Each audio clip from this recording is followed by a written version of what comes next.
Hi everyone, welcome back to my channel again. So in today's class, I'll be teaching you how to attach a modesty panel to your corset at the back.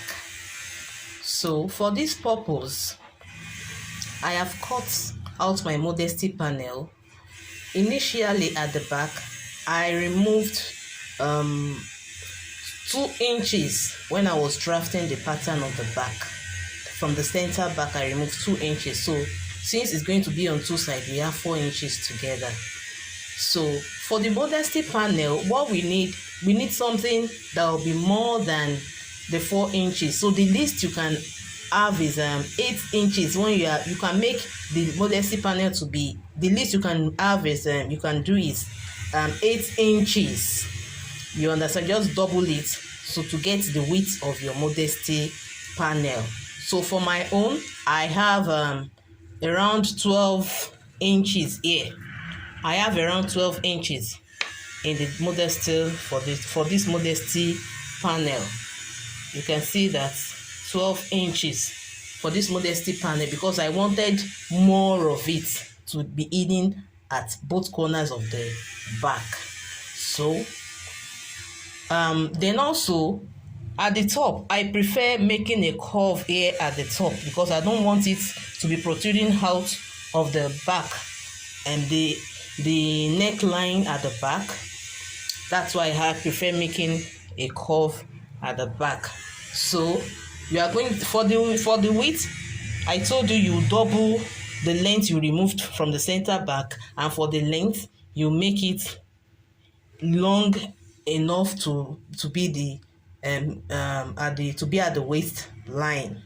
But for the style I'm doing now, it's going to be tucked in at the skirt. So we are going to be having the length going beyond the waistline. By the time I join it, you will see what I'm talking about. So having said that, the next thing we'll be doing is for us to be getting the center of this modesty panel. For us to be accurate, we need the center to guide us. So which I have done, I've ruled the center. Then the next thing we will now do is to measure our 2 inches from the 2 inches we removed from the center back. So we'll be making sure the space is provided here. Look at the 2 inches. I've marked it. That's the 2 inches. The 2 inches we removed at the center back when we are drafting our the corset at the back. So we provided it here.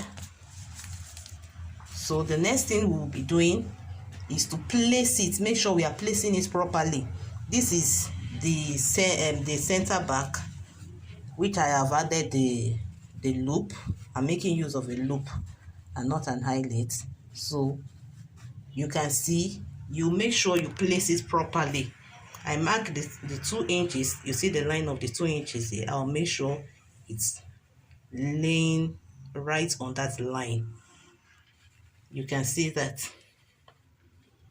So we have the neckline here and the shoulder. So this is how it's going to be staying. So by the time the next thing I'll now do is to run a stitch on this dart line.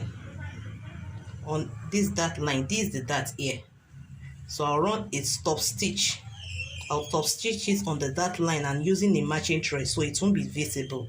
You can see it. So I will go and run a stitch here now to hold it down. So the other side will remain like that for easy wearing. You understand? So we are just going to be placing it on it and they will be lacing it. Lacing it to hold the other side. So the other side is not going to be needing a stitch. Hope you understand.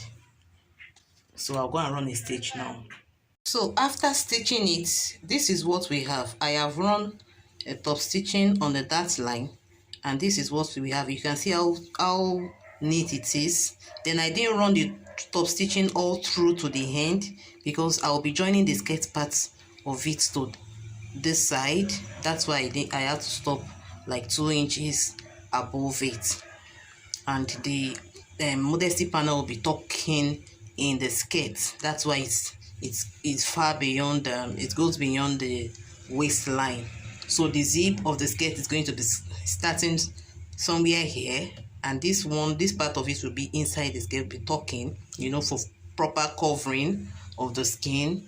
Then the lacing will start from up here. So the lacing will be stopped here. So you can see this part is still open. I'll be attaching the skirt part of it to that side. So that is how to neatly attach your modesty panel.